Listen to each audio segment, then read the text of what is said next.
বিধানসভা বিজেপির 4 নম্বর মণ্ডলের উদ্যোগে মঙ্গলবার বিকেল 4টে দুবরা বাজারে তিরঙ্গা যাত্রার আয়োজন করা হয়েছিল। দুবরা ফুটবল মাঠ থেকে যাত্রা শুরু হয়ে দুবরা বাজার হয়ে কাকডিহা মোড় পর্যন্ত পদযাত্রা অনুষ্ঠিত হয়। প্রাকৃতিক দুর্যোগজনিত বৃষ্টিপাত উপেক্ষা করে ভারতের জাতীয় পতাকা হাতে ও বাজনা বাজিয়ে অংশগ্রহণকারীরা দেশপ্রেমের বার্তা ছড়িয়ে দেন। অনুষ্ঠানে উপস্থিত ছিলেন পাড়া বিধানসভার বিধায়ক নদিয়ার চাঁদ বাউরি, রাজ্য নেতা বিদ্যাসাগর চক্রবর্তী, বিকাশ ব্যানার্জি, এসসি মোর্চার জেলা সভাপতি সদানন্দ বাউরি, বিধানসভার কনভেনার শীতল নাগ, মণ্ডল সভাপতি শিবশম্ভু বাউরি, বিজেপি নেতা জয়দেব গড়াই, টোটন মুখার্জি, বৃন্দাবন মণ্ডল, সহদেব বাউরি সহ অন্যান্য নেতৃবৃন্দ।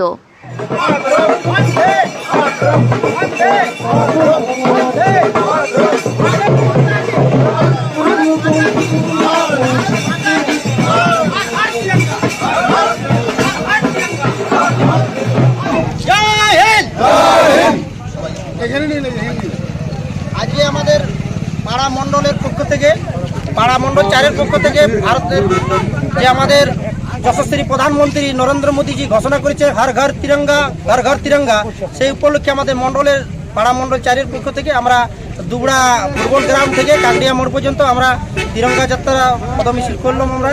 এবং আজকে যারা উপস্থিত হয়েছে প্রত্যেককে আমার মণ্ডলের পক্ষ থেকে তার আগে জাতীয়তাবাদী গৌরিক অভিনন্দন এবং বড়জোড়ে প্রণাম। এবং যারা উপস্থিত প্রত্যেকে আমার যথাযোগ্য স্থানে সম্মান ধন্যবাদ জানিয়ে আমাদের এখানে পাড়া মণ্ডল 4-এর যে তিরঙ্গা যাত্রা এখানে সমাপ্ত ঘোষণা করি।